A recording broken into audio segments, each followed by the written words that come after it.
الحمد لله نحمده ونستعينه ونستغفره ونؤمن به ونتوكل عليه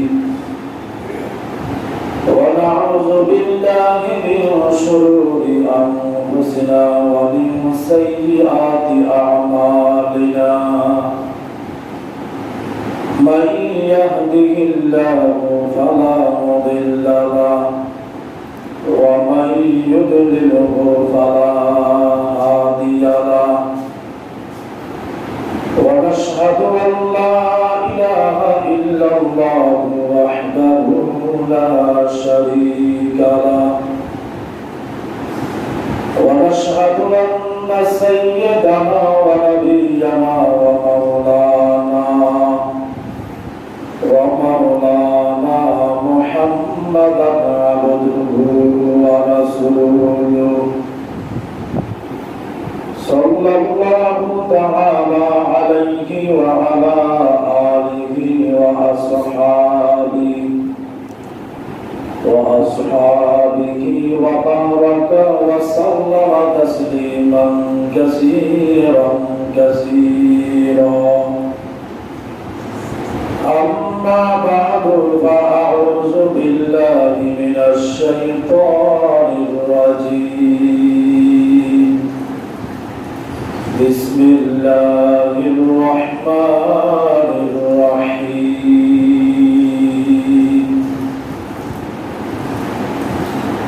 إن عدة الشهور عند الله 12 شهرا في كتاب الله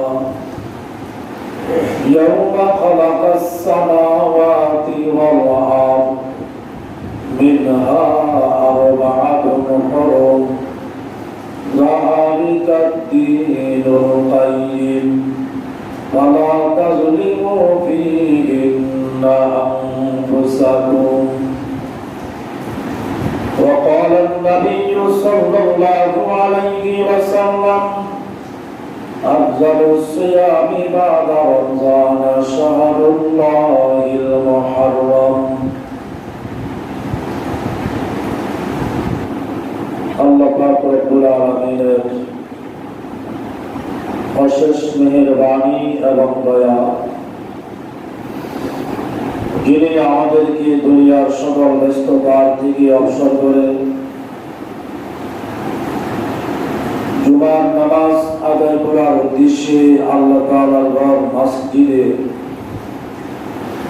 হাজির হওয়ার তৌফিক দান করেছেন। এই জন্য আমরা সকলে কালিমাতুশ শুকর আদায় করি আলহামদুলিল্লাহ। গত জুমায় আলোচনা করছিলাম তওবার গুরুত্ব এবং ফজিলত সম্পর্কে। তওবাটা আমাদের জন্য অতি জরুরি। গুনাহ থেকে তওবার পরিমাণ যেন বেশি হয়, কিন্তু আজকে আমাদের তওবা একেবারে কম, গুনাহ অগণিত।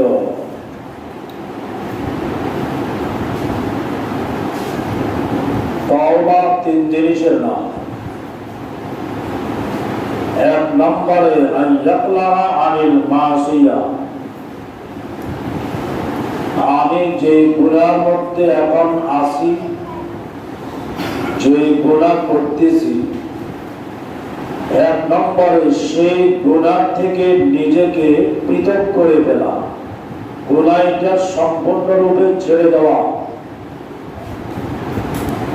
2 নম্বরে ওয়াইয়ান্তামা আলাইহা, এতদিন পর্যন্ত আমি যে গুনাহ করেছি সেই গুনাহের জন্য আল্লাহ তাআলার দরবারে লজ্জিত হওয়া, শর্মিন্দা হওয়া।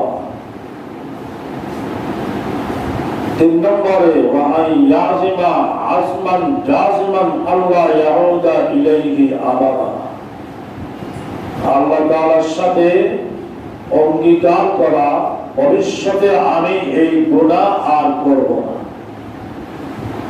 এই 3 জিনিসের নাম কি? তওবা। কেউ মুখে এবারে বলে তওবা তওবা, এটার নাম তওবা না। এটার নাম কি না? তওবা। তওবা হলো এই তিন জিনিস যেটা বললাম, এইটার নাম। যদি আমি এইভাবে কাজ দিলে আল্লাহ দরবারে তওবা করতে পারি, তাহলে আল্লাহ পাক আমাকে মাফ করে দিবেন।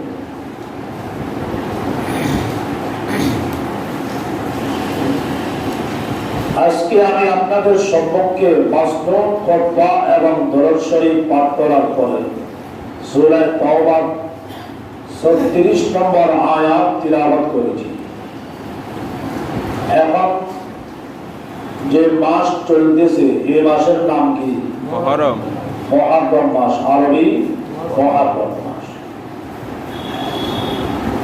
মুসলমানদের জন্য আরবি 12 মাসের প্রথম মাস মুহররম মাস।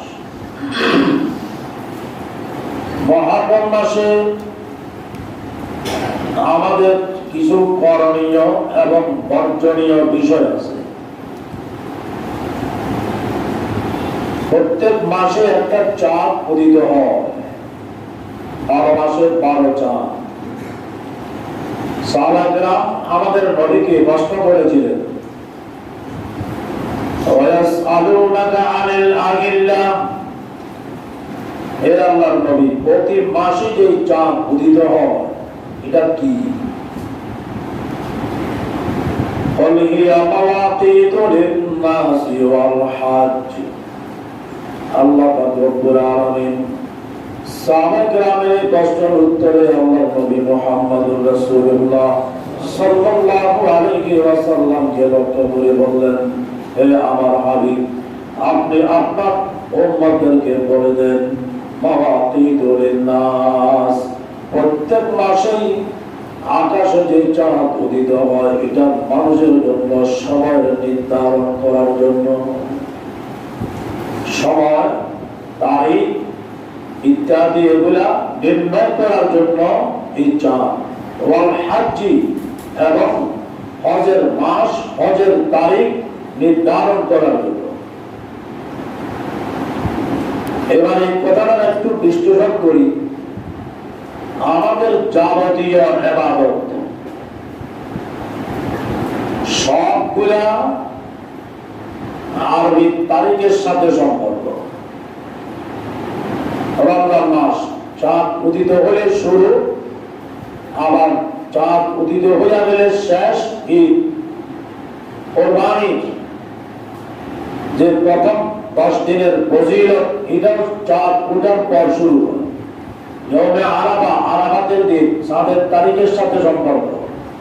কুরবানিটা চাঁদের তারিখের সাথে সম্পর্ক।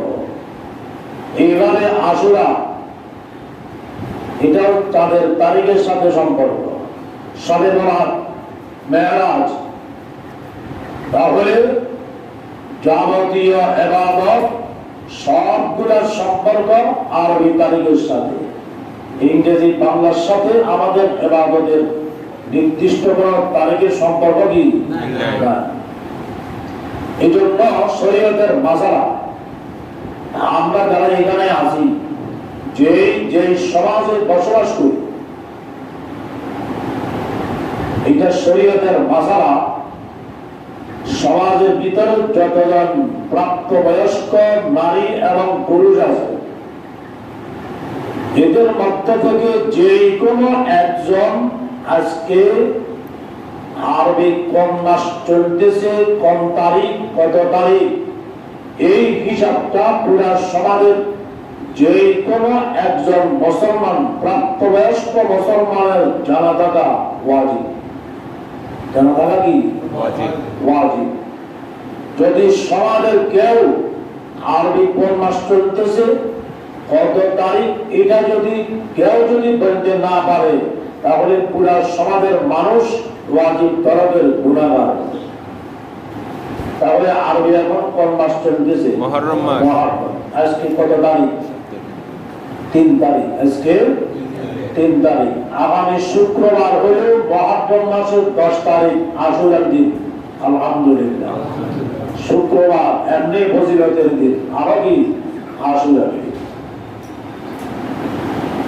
এই জন্য এই আশুরার গুরুত্ব, তাৎপর্য, ফজিলত আমাদের করণীয়, বর্জনীয় কি, এই জিনিসটা আমাদেরকে জানতে হবে, বুঝতে হবে।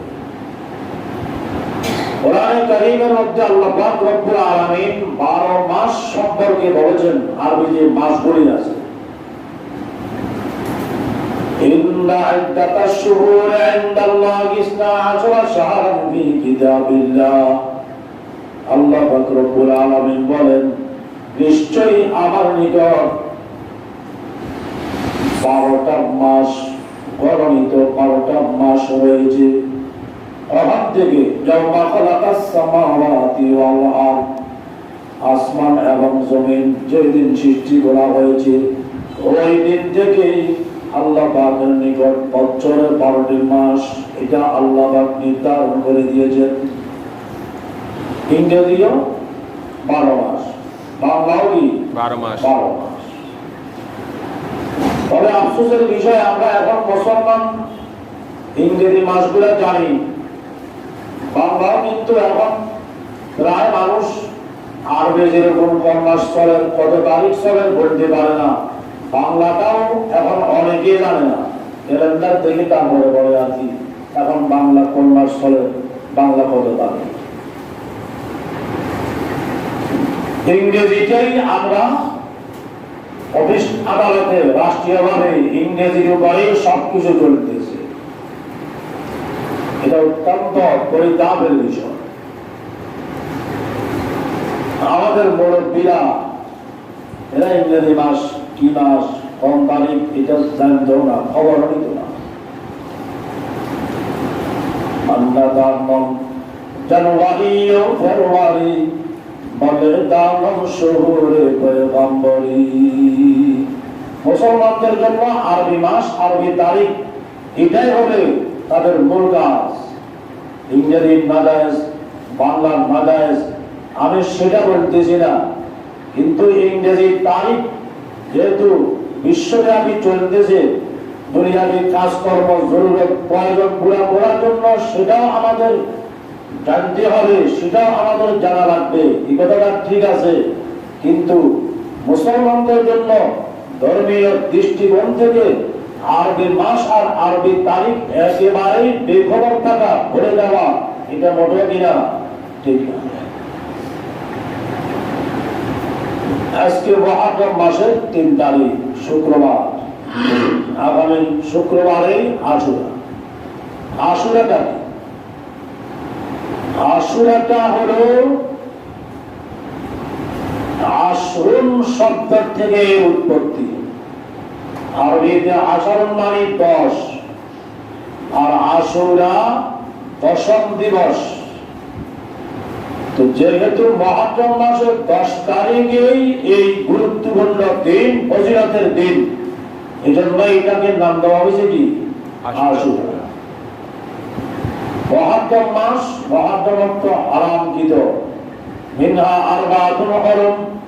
আল্লাহ পাক রব্বুল আলামিন বলেন, এই 12টি মাসের মধ্যে 4টি মাস আছে আশহুরে হুরুম, যেগুলাকে আরবের লোকেরা এই 4 মাসের মধ্যে যুদ্ধ, মারামারি, কাটাকাটি এটাকে হারাম মনে করতেন। এই 4 মাসের মধ্যে 3 মাস, এই যে জিলকদ গেল, জিলকদ, জিলহজ, মুহররম একসাথে এখান থেকে 3 মাস। আর সামনে আসতেছে রজব মাস, সামনে কি, তাহলে 12 মাসের মধ্যে 4 মাস আশহুরে হুরুম, জিলহজ, জিলকদ, জিলহজ, মুহররম, আর একটা হলো কি রজব। এই 4 মাসকে আরবের লোকেরা অনেক সম্মান করতেন।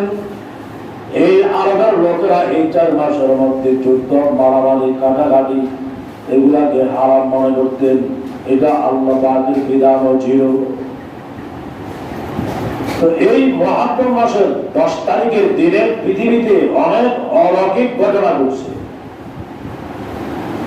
আল্লাহর হাবিব জনাব রাসূলুল্লাহ সাল্লাল্লাহু আলাইহি ওয়াসাল্লাম বলেছেন, আল্লাহ পাক রব্বুল আলামিন আদম আলাইহিস সালামকে সৃষ্টি করার জন্য যে মাটির খামির তৈরি করেছিলেন, মাটি, এই মাটির খামির তৈরি করছেন যে দিনটা ছিল মহারম মাসের 10 তারিখ আশুরার দিন।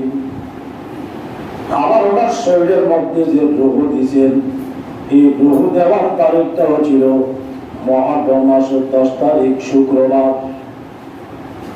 তৃতীয় নম্বর, আল্লাহ আমাদের সকলের আদি পিতা আদম আলাইহিস সালাম, আদি মাতা হাওয়া আলাইহিস সালাম, এই দুইজনকে যে জান্নাত থেকে বের করে দিয়েছিলেন নিষিদ্ধ ফল খাওয়ার কারণে।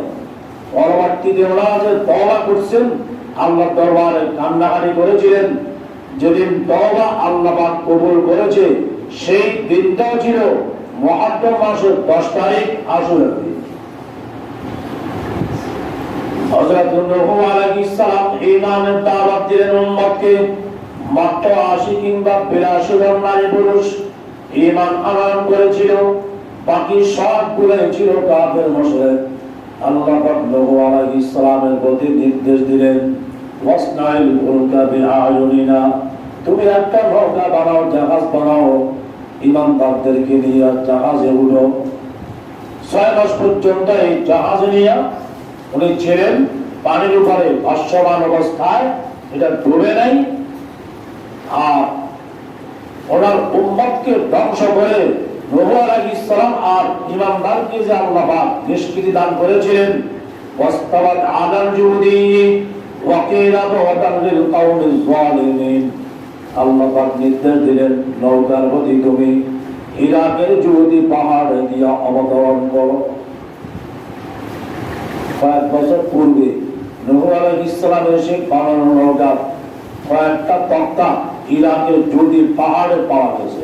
সুবহানাল্লাহ, হাজার হাজার বছর আগে সেই স্মৃতি। উনি যে নূহ আলাইহিস সালাম এবং ঈমানদারেরা যে জুদি পাহাড়ে গিয়ে নামলেন, নৌকার থেকে আল্লাহ পাক নিষ্কৃতি দান করছে, পুনরায় আবার দুনিয়াতে বসবাস করার তাদেরকে ব্যবস্থাপনা করে দিয়েছিলেন। পানিকে আল্লাহ পাক শুকাইয়া সেই দিনটাও ছিল মুহররম মাসের 10 তারিখ। এরকম ভাবে হযরত ইউনূস আলাইহিস সালাম মাছের পেটে গেলেন, মাছের পেট থেকে আল্লাহ পাক ওনাকে 40 দিন মাছের পেটে রাখার পরে নিষ্কৃতি দান করেছিলেন। যেই দিন মাছের পেট থেকে উনি বের হয়েছিলেন, দিনটা ছিল মুহররম মাসের 10 তারিখ আশুরার দিন। হযরত আইয়ুব আলাইহিস সালাম 18 বছর পর্যন্ত রোগে আক্রান্ত ছিলেন, পুরা শরীরটা পোকামাকড়ে ঘেরেছে। আস্তমে সাদের বকর মা কোতি দাত, আস্তমে সাদের বকর মা কোতি দাত, আমজে হলো সে লোকমায়ে বাহুতি দাত। এই আইয়ুব আলাইহিস সালাম দীর্ঘ 18 বছর পর্যন্ত রোগে আক্রান্ত, রোগে কষ্ট ভোগ করার পরে যেই দিন আল্লাহ পাক রব্বুল আলামিন ওনাকে শারীরিক সুস্থতা পুনরায় দান করছিলেন, ওই দিনটাও ছিল মুহররম মাসের 10 তারিখ। সুবহানাল্লাহ। হযরত ইউসুফ আলাইহিস সালাম বাইরে কুফেরা ছিল, ওই কূপ থেকে আল্লাহ পাক ওনাকে উদ্ধারের ব্যবস্থা করে দিয়েছিলেন বাণিজ্যিক দলের মাধ্যমে। সেই দিনটাও ছিল মুহররম মাসের 10 তারিখ। এই পৃথিবীতে সর্বপ্রথম যে দিন বৃষ্টি বর্ষণ করেছিলেন আল্লাহ পাক কুদরতিভাবে, পৃথিবীতে বৃষ্টি বর্ষণ করার দিনটাও ছিল মুহররম মাসের 10 তারিখ আশুরার দিন। হযরত মূসা আলাইহিস সালাম ঈমানের দাওয়াত দিলেন খোদাই দাবিদার ফেরাউনকে। ফেরাউন পারবত্য বাগিয়ে নিয়ে মূসা আলাইহিস সালাম এবং বনি ইসরাঈলকে পিছনের দিক থেকে দাওয়া শুরু করছেন। শেষ পর্যন্ত লম্বা-চূড়া ঘটনা, লাঠি মারলেন, 12টা রাস্তা করে দিয়েছেন আল্লাহ পাক। মূসা আলাইহিস সালাম বনি ইসরাঈল সহ সাগর পাড়ি দিলেন। আর ফেরাউন তার বাহিনী যখন সাগরের মধ্যখানে গেল, আল্লাহ পাক উভয় দিক থেকে পানিকে মিলে দেওয়ার প্রতি নির্দেশ দিলেন। ফেরাউন তার দলবল সবগুলা ওই লোহিত সাগরে ডুবে মরছে মুসা আলাইহিস সালাম আর বনি ইসরাঈলকে আল্লাহ পাক ফিরআউন তার বাহিনীর নির্যাতনার জুলুম থেকে নিষ্কৃতি দান করেছিলেন। দিনটাও ছিল মুহররম মাসের 10 তারিখ। হযরত ইউসুফ আলাইহিস সালাম নিষ্কৃতি পাইলেন মুহররম মাসের 10 তারিখ। ঈসা আলাইহিস সালাম আল্লাহ পাক রব্বুল আলামিন ওনাকে যখন ইহুদিরা হত্যা করার জন্য ঘরের চতুর্দিকে বেষ্টনী দিয়া দিয়েছে, আল্লাহ পাক রব্বুল আলামিন জিবরাইল আলাইহিস সালামকে পাঠাইলেন, ওনাকে জীবিত অবস্থায় আসমানে উঠে নিয়ে গেছে। ওই দিনটা ছিল মুহররম মাসের 10 তারিখ। এইভাবে পৃথিবীতে আরো অনেক অলৌকিক ঘটনা ঘটছে মুহররম মাসের 10 তারিখ আশুরার দিনে। একটা হাদিসে আছে মুহররম মাসের 10 তারিখ শুক্রবার জুমার দিনে কিয়ামত সংঘটিত হবে। কিয়ামত সংঘটিত হবে। কোন মুহূর্তে হবে, সকালে না বিকালে, কোন টাইমে, এটা নির্দিষ্ট আবার কোন সালের কত হিজরির কোন বছরের মুহররম মাসের 10 তারিখ শুক্রবারে কিয়ামত সংঘটিত হবে, এটার এলেম একমাত্র কার কাছে? আল্লাহর কাছে। এটা কোন মানুষ বলতে পারবে না, আল্লাহ পাক কোন নবী রাসূলকেও জানান। এই মুহররম মাসের 10 তারিখ আল্লাহর নবী এই আশুরার দিনের ফজিলত হাদিস শরীফে বর্ণনা করেছেন। قال النبي صلى الله عليه وسلم أفضل الصيام بعد رمضان شهر الله المحرم। মুহররম মাসে আমাদের করণীয় কি, এটার গুরুত্ব কি? আশুরার দিনে আল্লাহর হাবিব জনাব রাসূলুল্লাহ সাল্লাল্লাহু আলাইহি ওয়াসাল্লাম বলেছেন, আফজালুস সিয়ামি বাদা রমজান শাহরুল্লাহিল মুহররম। পবিত্র রমজান মাসের পরে সারা বছরের মধ্যে যত রোজা আছে, এই রোজাগুলির মধ্যে আল্লাহ পাকের নিকট সবচাইতে ফজিলতওয়ালা রোজা হচ্ছে আশুরার রোজা। সবচাইতে ফজিলতের রোজা আশুরার রোজা। এবং ওয়াআফজালুস সালাতি বাদাল ফরিদাতি তাওফুল লাইল। এরপরে আল্লাহর হাবিব বলেন, ফরজ নামাজের পরে যত নামাজ আছে, ফরজ নামাজের পরে যত নামাজ আছে ওয়াজিব, ফরজ ওয়াজিব, এই নামাজগুলির পরে যত নামাজ, এই নামাজগুলির মধ্যে শ্রেষ্ঠ নামাজ হচ্ছে তাহাজ্জুদের নামাজ। সরাসরি আল্লাহ তাআলার সাথে যোগাযোগ করার এক নামাজ। এই আশুরার রোজা রাখার দ্বারা লাভ কি হবে এবং রাখার সিস্টেমটা কি, কয়টা রাখবো, সেটাও কিন্তু আল্লাহ নবী হাদিস শরীফের মধ্যে পরিষ্কারভাবে বলে দিয়েছেন। قال النبي صلى الله عليه وسلم صيام يوم عاشوراء عاشوراء দিন রোজা আহাতাসিবু আলাল্লাহ আন ইউগাফিরা সানাতাল লাযী ক্বাবলা। যে ব্যক্তি আশুরার দিনে রোজা রাখবে, আল্লাহ পাক রব্বুল আলামিন ওই ব্যক্তির পিছলা এক বছরের গুনাহ মাফ করে দিবে। তাহলে এই হলো আশুরার রোজা কি ফজিলত, রোজা রাখার লাভ। এবার রাখবো কিভাবে?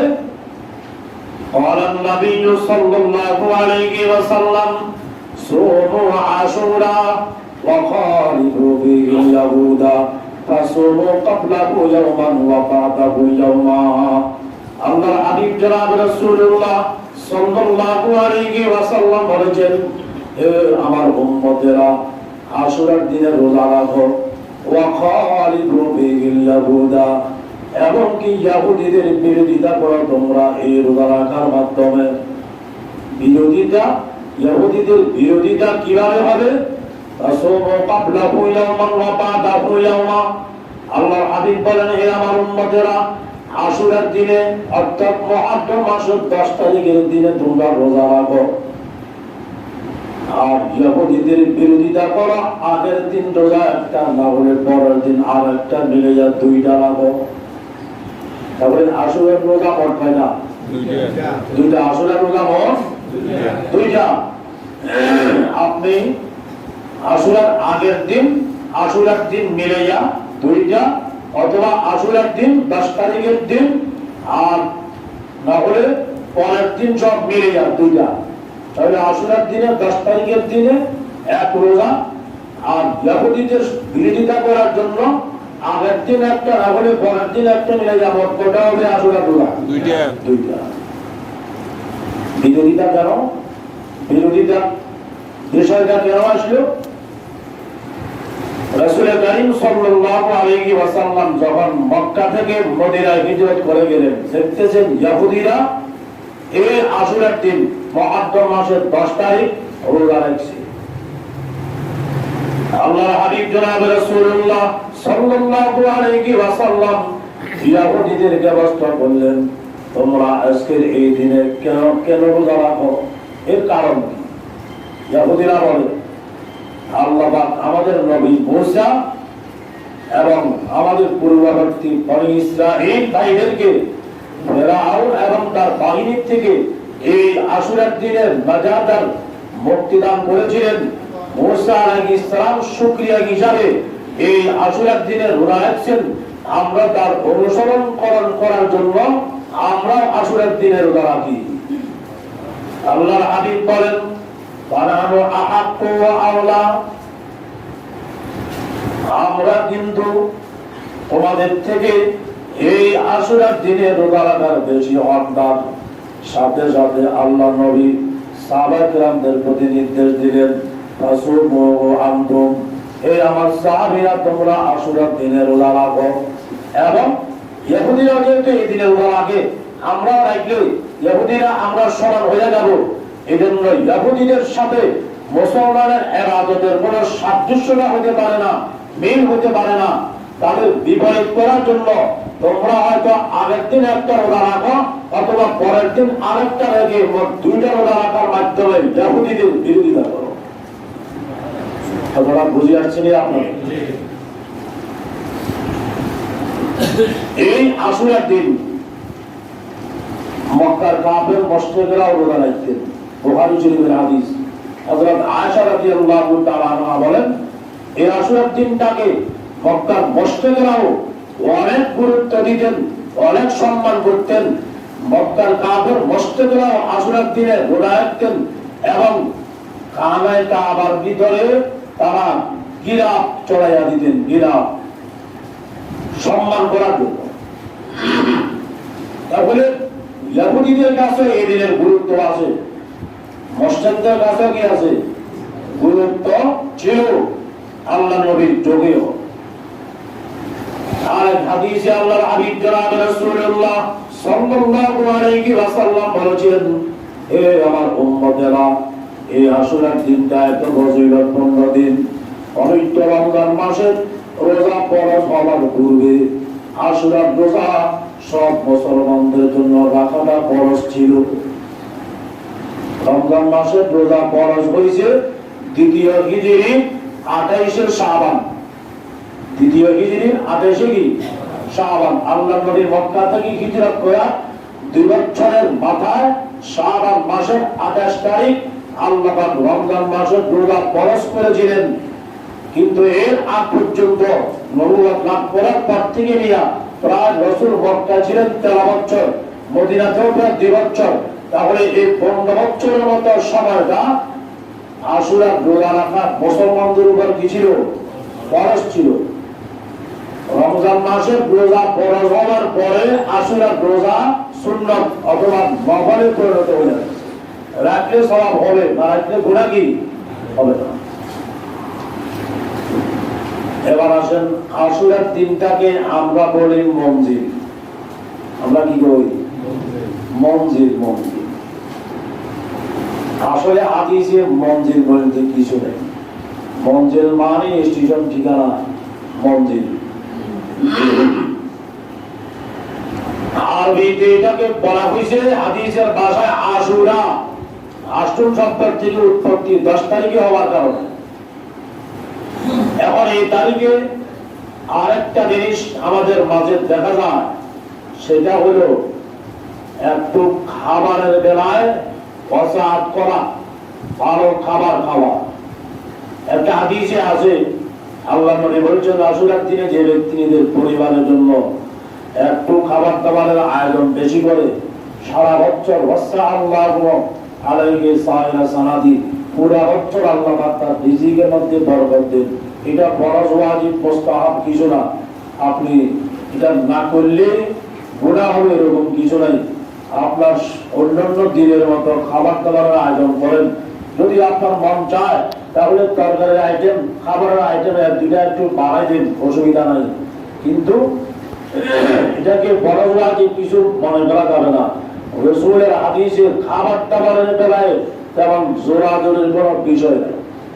বিষয় হচ্ছে আশুরার দিনে আপনার রোজা রাখা, তারপরে ইবাদত বন্দেগী করা। আশুরার দিনে আমাদের আরেকটা করণীয় কি? আল্লাহর নবী সাল্লাল্লাহু আলাইহি ওয়াসাল্লাম ফিহি ইয়াউমুন, মুহররম মাসের ভিতরে এমন একটা দিন আছে, তাবা আলাইহি আল্লাহ রব্বুল আলামিন তাবা আলাইহি আলা কওমিন, এই মুহররম মাসের মধ্যে এমন একটা দিন আছে যেই দিনে আল্লাহ বান্দারা যদি আল্লাহর কাছে তওবা করে, দ্রুত আল্লাহ পাক তার তওবাকে কবুল করে নেন। মুহাদ্দিসিনে কিরাম এই হাদিসের ব্যাখ্যায় উল্লেখ করেছেন, সেই দিনটা হলো আশুরার দিন। সেই দিনটা হলো কি? আশুরার দিন। আশুরার দিনে আল্লাহর কাছে আল্লাহর কোন বান্দা যদি তওবা করে, অন্য দিনেও দিনের রাত যে কোনো মুহূর্তে বান্দা আল্লাহর কাছে তওবা করলে আল্লাহ পাক বান্দার তওবা কবুল করে।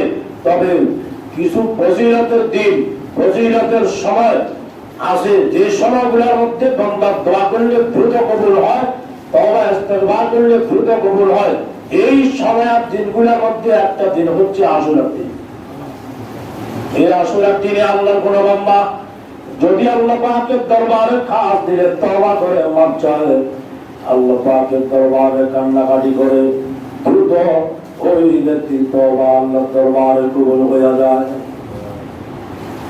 এবার আশুরার দিনকে কেন্দ্র করে আমাদের দেশে যে সমস্ত শরীয়ত বিরোধী কাজ, বেদাতি কাজকর্ম চলে, যেহেতু আগামী শুক্রবারেই এর আশুরা, আগামী শুক্রবার ইনশাআল্লাহ কিছু আলোচনা করা হবে।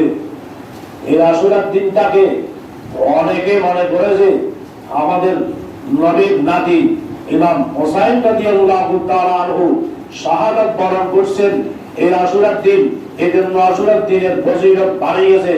বিষয়টা এরকম না। আমি একটু আগে বলছি, আশুরার দিনে পৃথিবীতে কিরকম অলৌকিক আর বরকতপূর্ণ ঘটনা ঘটছে, মূলত এগুলোর কারণে আশুরার মর্যাদা।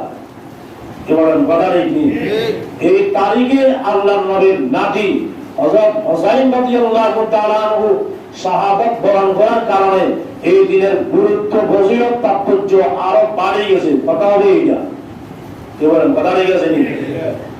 কিন্তু ওনাকে কেন্দ্র করে তাজিয়ার মিছিল আপনারা দেখবেন ঢাকা আর চট্টগ্রামে বিশাল বড় একটা মাস, এটাকে সারাইয়া খাটের উপর নিয়া, ওটারে কয়েকজনের কাঁধে নিয়া হায় হোসাইন, হায় হোসাইন বলি মিছিল করতে আছে, তাজিয়ার মিছিল করতে আছে, শোক পালন করতে আছে।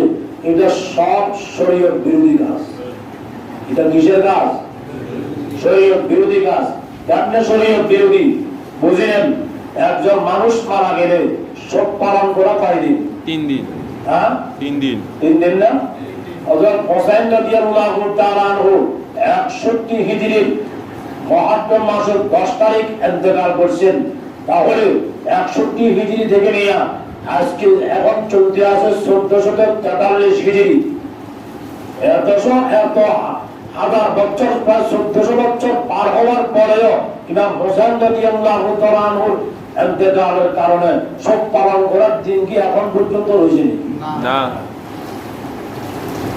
একজন মহিলার স্বামী মারা গেলে ইদ্যত পালন করবে 4 মাস 10 দিন। 4 মাস 10 দিন। এটা আল্লাহ পাকের বিধান। এই ছাড়া আর যে কোনো মানুষ মারা যাবে শোক পালন করার বিধান কয় দিন? 3 দিন। 3 দিন। তাহলে শোক পালন করার বিধান কি এখনো আছে না শেষ? শেষ হওয়ার পরে আবার কিসের শোক গাঁথার মিছিল, আবার কি তাজিয়ার মিছিল? আর আল্লাহর নবী কোন মানুষ মারা গেলে যেটাকে হাদিসের ভাষায় নাওহা বলা হয়েছে, রাসূল কারীম সাল্লাল্লাহু আলাইহি ওয়াসাল্লাম বলেছেন, কোন মানুষের মৃত্যুতে যে ব্যক্তি মাথা থাবাইয়া বুক থাপ দেয়া জমিনে ঘোরাঘুরি করে বিলাপ করে কান্নাকাটি করে তার উপর অভিশাপ লানত, যেই তার চিৎকার আর বিলাপ শুনে তার উপর অভিশাপ লানত। রাসূলের কি হাদিস, আল্লাহু লা ইহাদা ওয়াল মুস্তামিআতা, বুখারী শরীফের হাদিস। রাসূল বলেন বিলাপকারী ক্রন্দনকারী সে অভিশপ্ত যে তার পাশে বসি এই সমস্ত বিলাপ আর ক্রন্দনের আওয়াজটা শুনে তার উপর অভিশাপ, সে অভিশপ্ত। তাহলে তাজিয়ার মিছিল করার অনুমতি আসেনি শরীয়তে? নাই। 3 দিন পরে এইভাবে হায় হুতাশ করে হায় বসাই করে এভাবে বিলাপ করে রাস্তায় মিছিল বাকির করে তাজিয়ার মিছিল নিয়ে রাস্তায় বাকির হওয়া শরীয়তের অনুমোদন আছে না? নিষেধ। এগুলোর থেকে দূরে থাকতে হবে। অনেকেই এই বিষয়গুলো না বোঝার কারণে তাদের পক্ষ নিয়ে মিছিলের শরীর হতে আছে। পাকিস্তানে তো আপনার অনেক মানুষ ছুরি নিয়ে নিজের বুকুর উপর মারতে আছে, শরীরটাকে রক্তাক্ত করে বেরোতে আছে। একজন মানুষের বিপদে নিজের হোক অন্যের বেলায় হোক এই ধরনের ছুরি মারি নিজের নিজে আঘাত করে শেষ করে দেওয়ার বিধান কি শরীয়তে আছে? তাহলে এগুলো করণীয় না বর্জনীয়? বর্জনীয়। এগুলোর থেকে বিরত থাকতে হবে। এই বিষয়ে আল্লাহ পাক তৌফিক দান করলেন। ইমাম হোসেন রাদিয়াল্লাহু তাআলা আনহু কারবালার ময়দানে কেন শহীদ হলেন, কিভাবে শহীদ হলেন, কে ওনাকে শহীদ করলো, আল্লাহ পাক তৌফিক দান করলেন। আমাদের জবাবে ইনশাআল্লাহ আলোচনা করা হবে।